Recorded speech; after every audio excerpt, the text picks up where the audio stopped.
Hello and welcome back to her revenge arc. I am your storyteller. Come closer. Settle in. The story I have for you tonight is not one of screaming matches or shattered plates. It is a quiet story. It is a story about the slow, creeping chill of betrayal. The kind that seeps into the foundations of a life you thought was built on solid ground. It is about the discovery that the person sleeping beside you, the person whose breath you know as well as your own, is a stranger. And it is about the quiet, methodical, and deeply satisfying process of taking a wrecking ball to the life they tried to build on your ruins, not with rage but with precision. My story begins, as so many do, with a house. It wasn't just a structure of wood, brick, and glass. It was a vessel for our life, for the future I believed my husband, Mark, and I were building together. I am an architect, you see.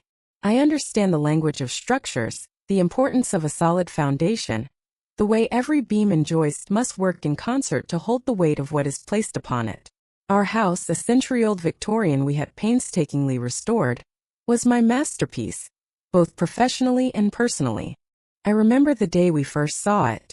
It was dilapidated, a forgotten queen on a street of modern, characterless boxes. The paint was peeling in long, curling strips like sunburnt skin. The porch sagged with the weary sigh of decades of neglect. But I saw its bones. I saw the magnificent skeleton beneath the decay. I saw the potential for grace, for strength, for a home that had history etched into its very floorboards. Mark at the time was less enthused. He saw the work, the cost, the seemingly endless list of problems. "Eli," he'd said, his hand on the small of my back, his voice a gentle hum of concern. "Are you sure? This is a lot." But I could be persuasive. I unrolled my preliminary sketches right there on the hood of his car, my pencil flying as I explained how we could lift the porch, restore the intricate gingerbread trim, open up the kitchen to let in the morning light. I spoke of bay windows with built-in reading nooks, of a clawfoot tub in the master bath, of a garden where we could grow our own herbs. I wasn't just selling him on a property. I was painting a picture of a life. Our life. And he, ever the romantic when it suited him, was captivated. He loved the idea of things, the grand narrative.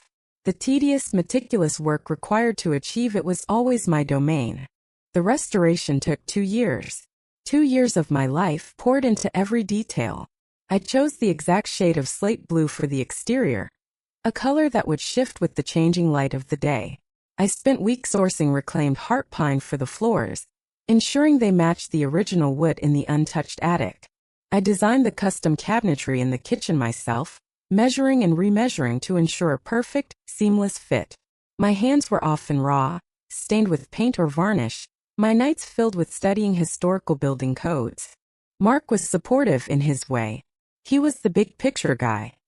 He'd show up on weekends with pizza and beer for the contractors, charming them with his easy laugh and backslapping camaraderie.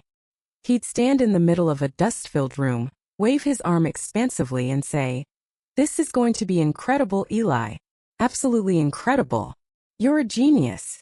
He loved the results. He loved being able to tell his friends, "My wife, the architect, she designed this all herself." He wore my talent like a designer watch, a testament to his own good taste.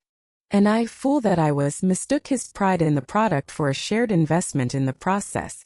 I believed we were a team. He was the dreamer and I was the builder. Once we moved in, the house became the epicenter of our world. It was where we hosted Thanksgiving dinners, the long oak table groaning under the weight of food and laughter. It was where we curled up by the fireplace on snowy evenings, the old house groaning contentedly around us. It was where I thought we would grow old, our own history becoming another layer upon the century of stories held within its walls. I loved that house with a fierceness that was almost maternal. It was a tangible manifestation of my love, my skill, and my hope. It was, I thought, ours. The change in Mark was gradual, an almost imperceptible shift in the climate of our marriage. It began about a year before my world fell apart. He'd always been ambitious, a sales director for a mid-sized tech firm.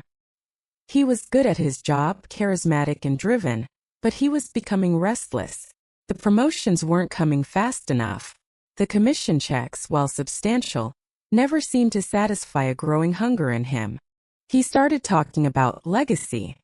I don't want to just be a cog in a machine, Eli, he'd say late at night, staring at the ceiling. I want to build something. Something of my own. Something for us. First, I was encouraging. I suggested he could start his own consulting firm, leverage his contacts. I offered to help him draw up a business plan, but he'd wave my practical suggestions away. No, that's small time. I'm thinking bigger. Much bigger. His conversations became littered with buzzwords: disruptive tech, market vacuums, quantum analytics. He started staying up late, not with me, but with his laptop, the blue light of the screen casting an alien glow on his face. He'd take hushed phone calls in his study, closing the door when I walked by. When I'd ask who it was, he'd be evasive. Just the guy from the old team. Talking shop. The distance between us grew. A silent, yawning chasm. We still lived in the same house, slept in the same bed, but it felt like we were orbiting different suns. The easy intimacy we once shared was replaced by a strained politeness. My questions about his day were met with monosyllabic answers. His compliments about dinner felt rehearsed. He was a ghost in our beautiful home. His mind always somewhere else. I tried to bridge the gap. I planned date nights, weekend trips. But he was always distracted, his eyes constantly flicking to his phone, his fingers itching to reply to a message I couldn't see. He had a new circle of friends, men I'd never met, whose names were spoken with a kind of reverent awe. The most prominent among them was a man named Silas Vance. According to Mark, Silas was a visionary, a maverick, a former Wall Street prodigy who had cracked the code of algorithmic trading. This guy, Eli, he's on another level. He's not playing the game. He's building a whole new one. We're talking about generational wealth here. The kind of money that means we never have to worry about anything ever again. I, with my architect's mind, which craves logic and evidence, was skeptical. I looked this Silas Vance up online. The digital footprint was slick but shallow. A professional-looking website for a company called Ethelred Capital, filled with impressive-sounding jargon but no concrete details. A few glowing articles on what looked like pay-for-play financial blogs. Photos of him on a yacht, surrounded by beautiful people, holding a glass of champagne. He looked less like a financial genius and more like the villain in a James Bond movie. "Mark, this seems speculative," I said one evening, trying to keep my voice neutral. "Where is this company registered? What are their audited returns? Who are the principals?" He scoffed, a sound of condescending pity that made my skin prickle. "Eli, you don't understand. This is next-level stuff. It's not for regular people. You have to be invited. It's a private fund. You can't just Google it." He patted my hand. "Don't worry your pretty little head about the details. Just trust me. This is going to change our lives. Don't worry your pretty little head." The phrase hung in the air between us, thick and insulting. I, who had single-handedly managed the budget for a 2-year, 6-figure home renovation, was being told not to worry my pretty little head. I, who could read a structural engineering report like a novel, was being patted on the hand and told to trust him. That was the moment the chill of unease solidified into a cold, hard knot of fear in my stomach. He wasn't just being secretive, he was being dismissive. He was walling me off from a part of his life, a part that he claimed was for us, but was clearly just for him. The first tangible clue arrived on a Tuesday. It was an ordinary day. I'd spent the morning at my firm, reviewing blueprints for a new library, a project I was passionate about. I came home for lunch, a small habit of mine, a way to break up the day and enjoy the home I'd built. As I sorted through the mail, I saw it. An official-looking envelope from a bank we didn't use. Pembroke Financial. It was addressed to Mark. That wasn't unusual. What was unusual was the small, almost imperceptible red, urgent, second notice printed in the corner. My heart gave a little lurch. Mark was meticulous about bills. We had a joint account for household expenses, and he managed his own credit cards and investments, but he'd never been late on a payment in his life. He prided himself on his financial responsibility, or so I thought. Curiosity, cold and sharp, pierced through my sense of propriety. I knew I shouldn't open his mail. It was the line we had never crossed. But the hushed phone calls, the late nights, the condescending "trust me," it all coalesced into a single, overwhelming impulse. I needed to know. My hands trembled slightly as I slid my thumb under the flap. I told myself it was probably just a credit card offer he'd forgotten to shred. A mistake. It was not a mistake. Inside was a letter regarding a home equity line of credit. A HELOC. For $150,000. Taken out against our property. Our home.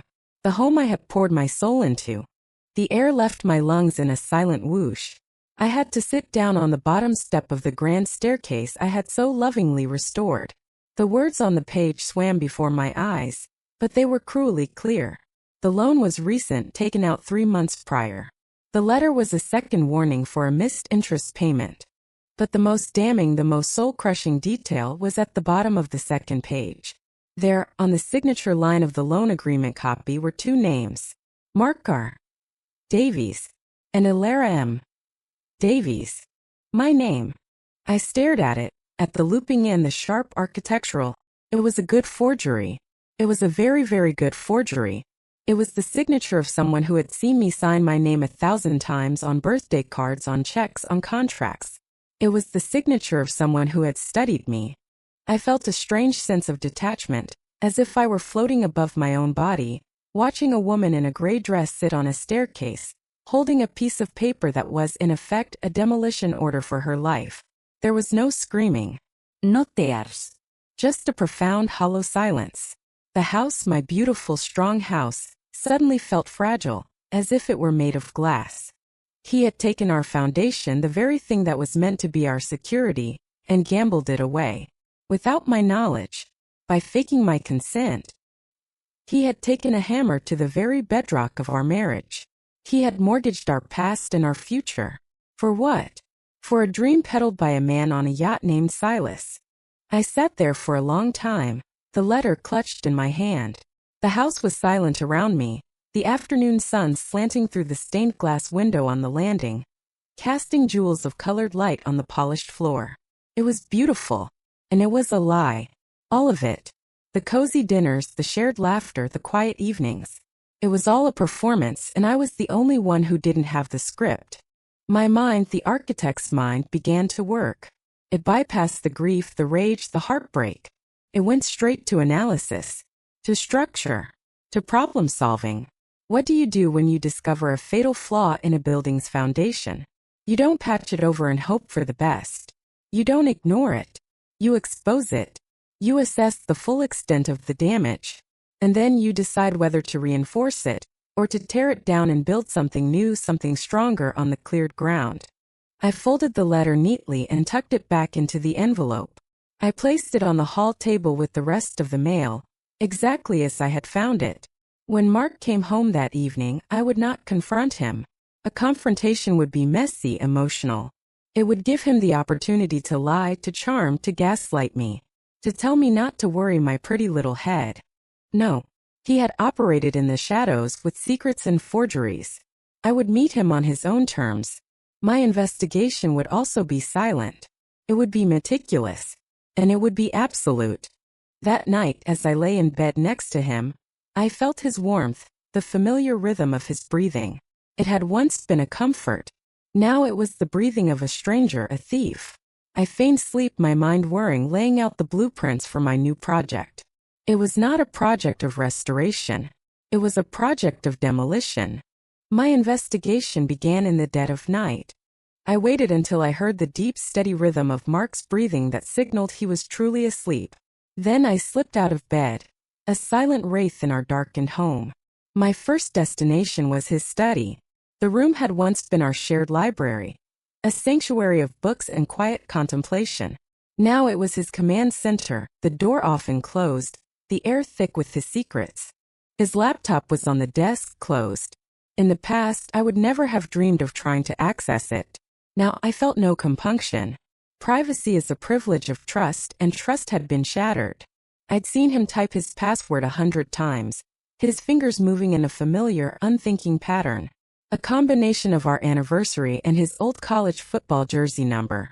The irony was so bitter it tasted like acid in my mouth. He was using a symbol of our shared past to finance its destruction. The desktop flickered to life. It was a mess of files and folders, a digital reflection of his increasingly chaotic mind. I ignored the work documents and personal photos. I was looking for one thing: Ethelred Capital. A quick search brought up a hidden folder, not password protected, but buried several layers deep in a directory labeled Old Tax Docs. He was arrogant. He believed I was not only incurious but also incompetent. Inside was a treasure trove, a digital prospectus, glossy and full of the same empty jargon as the website. But there was more. There were wire transfer confirmations. Not just one but a series of them, escalating in value. 10,000, 25, 50, and then the final gut-wrenching transfer. $150,000, dated just days after the helic was approved. The source account number was unfamiliar. The destination was a numbered account at an offshore bank in the Cayman Islands. There were emails too, a long chain between Mark and this Silas Vance. I read them all, my stomach twisting tighter with each one. Mark's emails were almost pathetic in their eagerness. He was a fawning sycophant, desperate for the approval of this charismatic charlatan. He spoke of his unwavering belief in the project. He bragged about his commitment, about going all in. Silas's replies were masterpieces of manipulation. They were brief, filled with vague encouragement and tantalizing hints of massive returns that were always just around the corner. Patience, my friend. The algorithm is learning. The initial data is extraordinary. We're on the cusp of something historic, Mark. The ones who hold their nerve now will be the kings of the new world. He used Mark's first name constantly, creating a false sense of intimacy and importance. He was a predator, and my husband had not only walked willingly into his trap, he had offered up our home as bait. I used my phone to take crystal-clear photographs of every single document, every email, every wire transfer confirmation. I was building my case file. The architect in me needed evidence, hard data, an unimpeachable record of the flawed design. Over the next 2 weeks, I lived a dual life. By day, I was a Lara Davies, successful architect, loving wife. I made Mark his morning coffee. I asked about his day. I smiled and nodded as he talked about a difficult client or a problem with his sales team, all the while knowing his real stress came from a Cayman Islands bank account and the lies he was telling to sustain it. The performance was exhausting. It felt like I was holding up a collapsing wall with sheer force of will. Every polite smile, every casual touch was a lie. The house, once my sanctuary, now felt like a stage set for a tragedy. I could feel the weight of the fraudulent loan pressing down on the roof, hear the creak of the floorboards under the strain of our shared deceit. By night, I was an investigator. I sifted through credit card statements I found in his desk, tracing lavish dinners with men I didn't know, consulting fees paid to shell corporations that a quick search revealed were registered to P.O. boxes. He wasn't just investing. He was being fleeced, paying for the privilege of being part of Silas's inner circle. The $150,000 from our house was just the largest piece of the puzzle. He had likely drained his savings, his retirement accounts, everything he could get his hands on. He was a man drowning, and instead of reaching for a life raft, he was tying anvils to his own feet. During this time, I thought a lot about what I should do.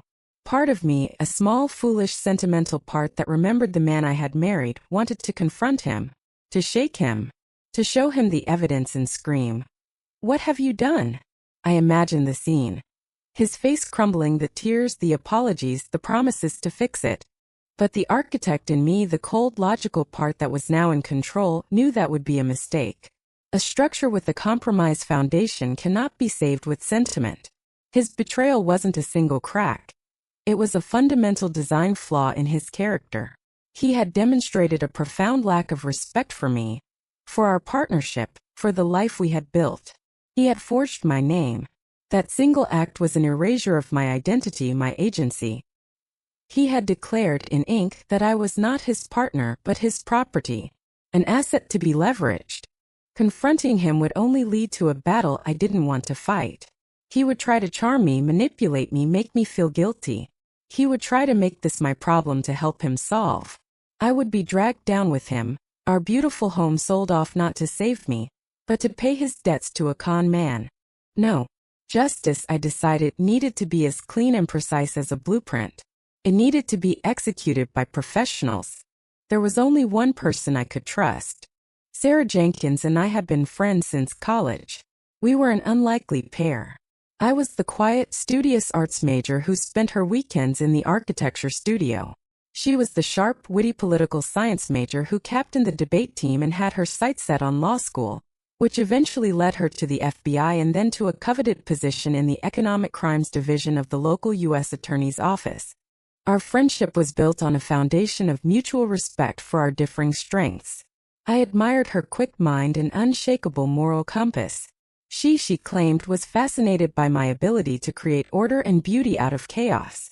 We didn't see each other as often as we used to, our careers pulling us in different directions, but the bond was unbreakable. She was the one person I knew would see this situation not through the lens of a messy marital dispute, but through the clear, cold lens of the law. I called her on a Wednesday morning from my office, my door firmly closed. "Sarah Jenkins," she answered, her voice crisp and professional. "Sarah, it's Alara." Her tone softened immediately. "Ailey. Hey, how are you? It's been too long. How's that gorgeous house?" The question was a small, sharp jab to my heart. "The house is the reason I'm calling." The levity vanished from her voice. "What's wrong?" "I need to talk to you," I said, my own voice slow and steady. "Not as a friend, though I need one of those too right now. I need to talk to you in your professional capacity. It's important. And it's sensitive." There was a pause, and I could hear the faint clicking of a keyboard as she likely pulled up her calendar. "My office. Tomorrow. 10 a.m. Does that work?" "Yes," I said. "Thank you, Sarah."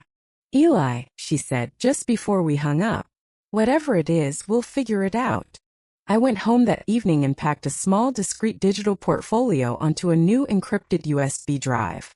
The photos of the documents, the wire transfers, the emails, the research on Silas Vance and Ethelred Capital, the names of the other men Mark had mentioned.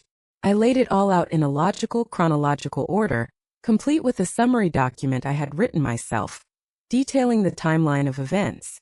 I was preparing for a client presentation, but my client was the United States government, and the project was the dismantling of my husband's life. The next morning, I walked into the federal building downtown. The air was cool and sterile, a world away from the warm, wood-scented air of my home. Sarah met me in the lobby and led me to a small, windowless conference room. It was bare save for a table and a few chairs. The anonymity of it was a strange comfort. She closed the door and looked at me, her expression a mixture of professional focus and genuine concern for her friend. "Okay, Eli. Talk to me. What's going on?" I didn't cry. I didn't rage. I simply took the USB drive from my purse and slid it across the table to her. "I believe my husband, Mark Davies, is the victim of and a party to a significant investment fraud." I began, my voice as calm and measured as if I were describing the load-bearing capacity of a steel beam. "And in the process, he has committed bank fraud and identity theft against me." I watched her face as I laid out the story, piece by piece. The changes in his behavior, the secrecy, the discovery of the letter from Pembroke Financial, the forged signature, the details I found on his laptop.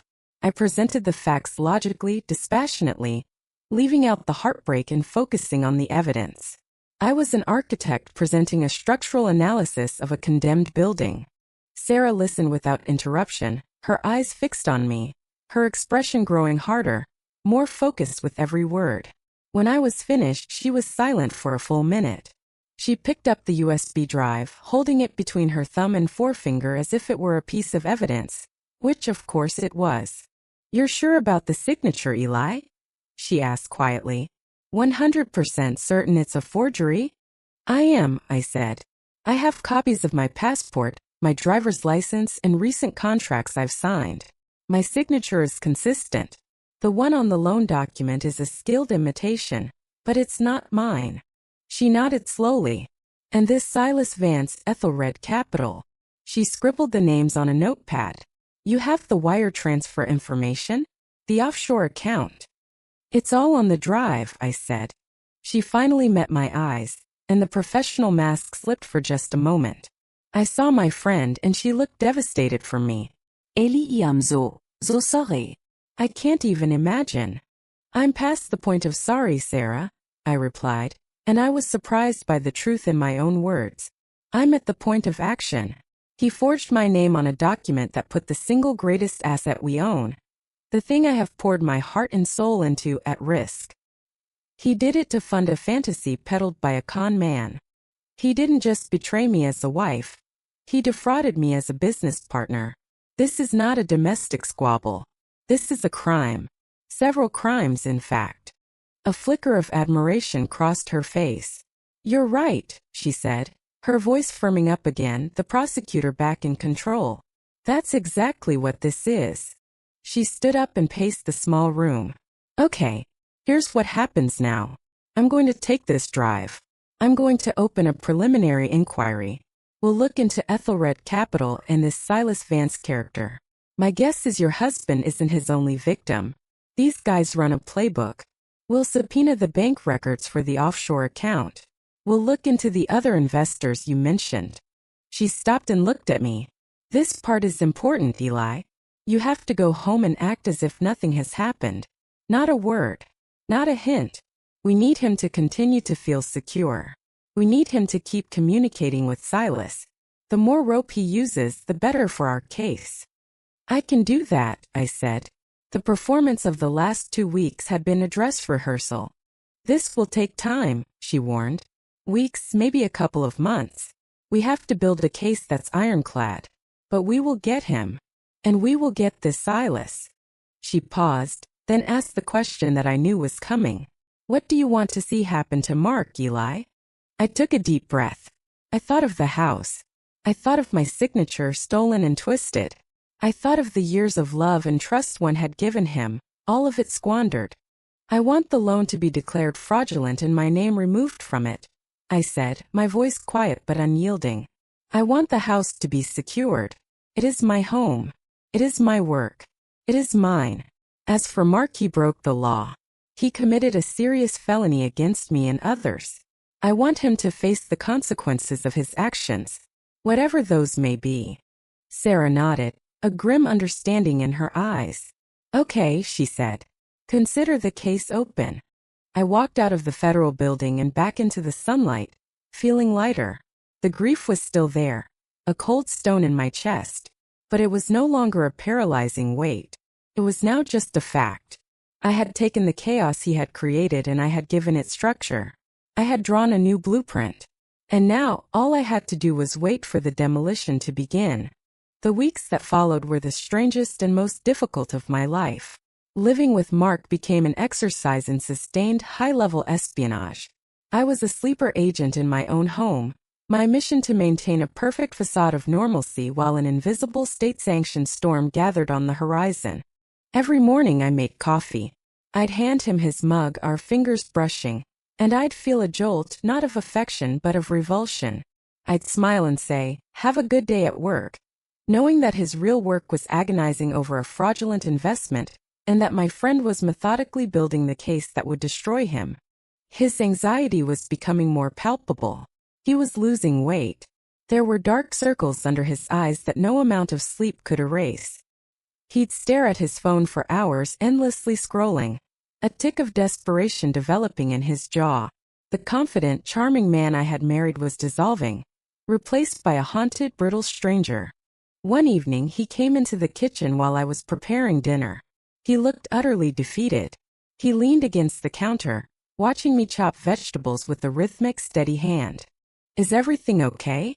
I asked, my voice a carefully calibrated instrument of mild concern. He ran a hand through his hair.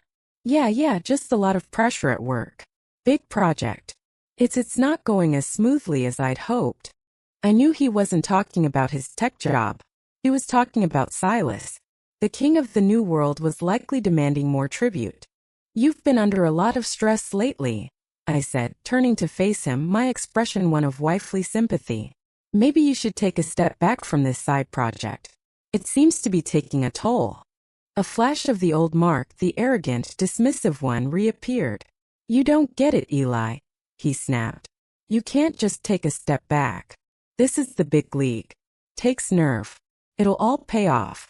It's going to be the best thing that ever happened to us. Us, he said.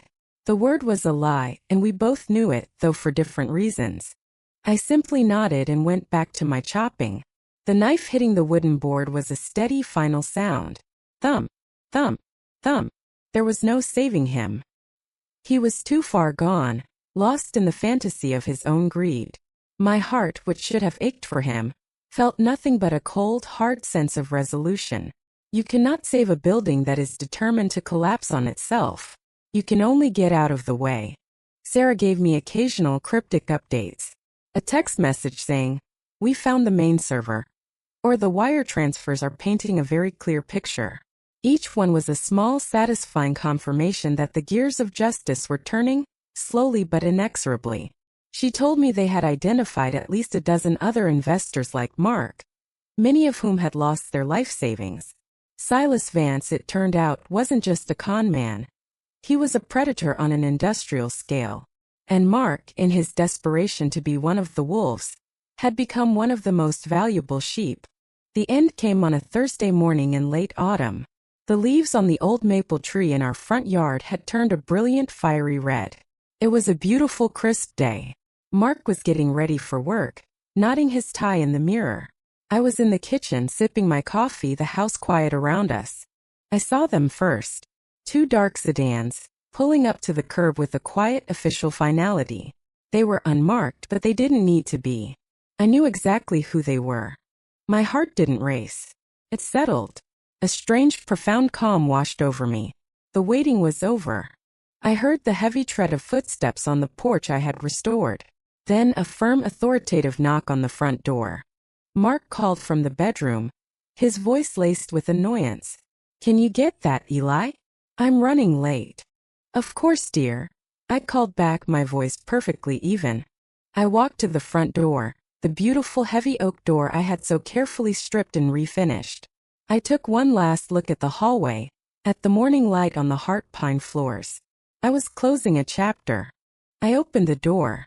Two men and a woman in dark suits stood on my porch. They were impassive, professional. One of them held up a badge. "FBI." "Ma'am," the lead agent said, his voice polite but firm. "We're looking for Mark Davies." "He's upstairs," I said, stepping back to let them in. "Getting ready for work." As they filed past me into the hall, Mark came to the top of the stairs, tucking his shirt into his trousers. "Who is it, Eli?" he asked. And then he saw them. The transformation on his face was terrifying to witness. The color drained away, leaving a sickly gray pallor. The blustering confidence, the carefully constructed facade he wore every day, it didn't just crack, it evaporated. In its place was the raw, primal terror of a trapped animal. His eyes, wide with disbelief and horror, darted from the agents to me. He was looking for an explanation, for help, for an ally. I met his gaze. My expression was not triumphant. It was not angry. It was not sad.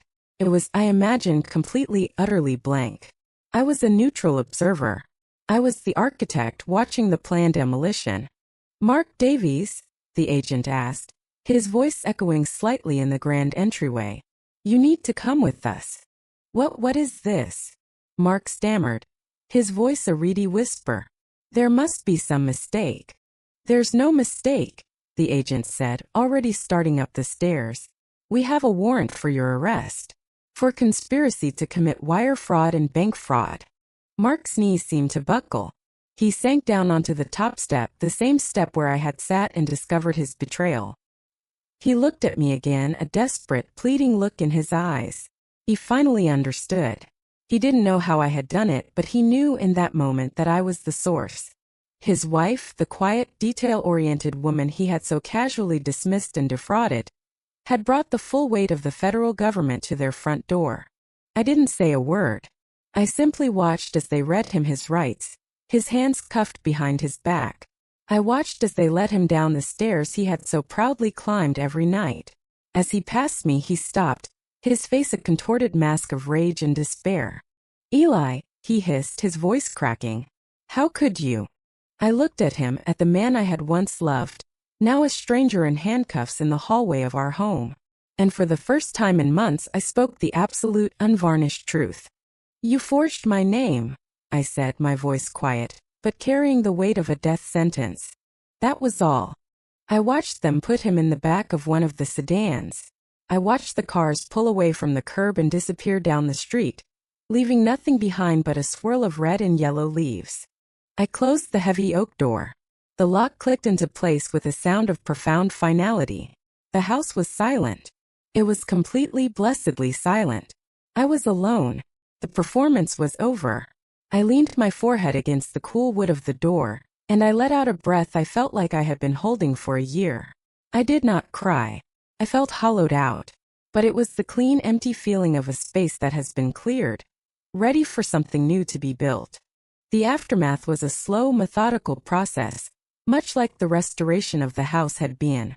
It was a world of lawyers, court dates, and paperwork. Sarah's case was, as she had promised, ironclad. Silas Vance and his associates were arrested in a coordinated raid the same day as Mark. The Ethelred Capital scam unraveled spectacularly in the news. A classic Ponzi scheme dressed up in high-tech clothing. There were dozens of victims. Mark, faced with the overwhelming evidence, including his fawning emails and the clear proof of the fraudulent Helek, took a plea deal. His cooperation, painting Silas as the unequivocal mastermind, earned him a reduced sentence. But there was still a sentence. 5 years in a minimum security federal prison. The legal battle for the house was my primary focus. The bank, Pembroke Financial, initially tried to hold me liable for the loan. They argued that as his wife, I must have had knowledge of it. This was where my own meticulous nature, the very quality Mark had dismissed, became my salvation. I had my own case file. My signed affidavit, the evidence of the forgery I had provided to the FBI, and Sarah's testimony all pointed to the fact that I was a victim of fraud, not a co-conspirator. My lawyer, a sharp, no-nonsense woman Sarah had recommended, argued that the bank's own due diligence had been criminally lax. They had approved a 6-figure line of credit without ever speaking to me directly, accepting a forged signature without question. Faced with a potential lawsuit and the terrible optics of foreclosing on the home of a woman whose husband had defrauded her, the bank capitulated. The loan was declared null and void as it pertained to me. The lien on my house was removed. I saw Mark one last time, a month before his sentencing. He had requested a visit. I agreed, not out of any lingering affection, but because I needed to close the final door myself. We met in a sterile visiting room, separated by a thick pane of glass. He looked older, smaller. The prison-issued jumpsuit swallowed him. The charm was gone, the arrogance stripped away, leaving behind a pathetic, desperate man. He tried to apologize. He cried. He said he had only been trying to build a better life for us. He said he had been a fool, seduced by Silas's promises. He begged me to wait for him. I listened patiently, my hands resting calmly on the small shelf in front of me. When he was finished, a pleading, hopeful look on his face, I picked up the receiver. "Mark," I said, my voice devoid of malice but also of warmth. It was the voice of a final judgment. "You didn't do this for us. You did this for you. You were so blinded by your own ego, your own greed, that you were willing to risk everything I had built, everything we had built. And you didn't just risk it. You tried to steal it. The moment you forged my signature, you erased me from the equation. You made me an object, an asset to be liquidated." I paused, letting the words sink in. "I am not an object, Mark. I am an architect. I build things. And when a structure is rotten to its core, I tear it down. Our marriage, it turns out, was rotten. So I tore it down." I looked at him, at his tear-streaked, broken face. I felt a flicker of something, not pity, but a distant, clinical sorrow for the man he could have been, for the life we could have had. But it was like looking at an old photograph of a stranger. "I am filing for divorce, Mark," I continued. "By the time you get out, it will have been finalized for years. The house will be sold. I will be gone. There is nothing here for you to come back to. There is no us to wait for. I saw the last glimmer of hope die in his eyes. That was the moment he truly understood that it was over. Not just his freedom but his entire life as he knew it. "Goodbye, Mark," I said softly, and I placed the receiver back in its cradle, cutting off the sound of his desolate sob. I stood up and walked out of that visiting room without looking back. I did sell the house. For a long time I thought I would stay. I had fought for it. It was mine. But as the months passed, I realized it was no longer a sanctuary. It was a monument to a lie. Every beautiful detail I had so lovingly created was tainted by the memory of his betrayal. The grand staircase was where he had been arrested. The study was where he had planned our ruin. The bedroom was where he had slept beside me, a stranger. It was a beautiful house, but it was no longer my home. My revenge, my arc of justice, wasn't about keeping the spoils of a war I had won. It was about liberation.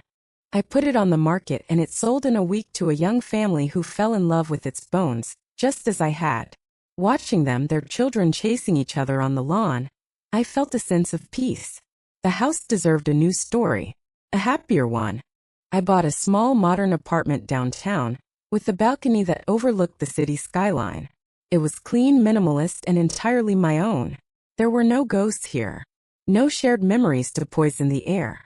It was a blank blueprint. My blank blueprint. My revenge was not loud or fiery. It was the quiet, methodical drawing of new lines, the creation of a new structure. A new life, built on a foundation of my own strength. Mark's punishment was not just the prison sentence. His true punishment was his irrelevance.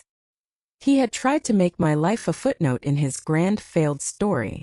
Instead, he had become a cautionary tale in the prologue of mine. And I, the architect, was finally free to build whatever I wanted. So I leave you with this question. When you discover the foundation of your life is a lie, do you try to patch the cracks and pretend it's still safe? Or do you have the courage to bring the whole thing down, clear the rubble, and start again? Thank you for listening to her revenge arc. If this story resonated with you, please consider leaving a comment below to share your thoughts. And as always, don't forget to like, share, and subscribe for more stories of justice, served with precision. Until next time.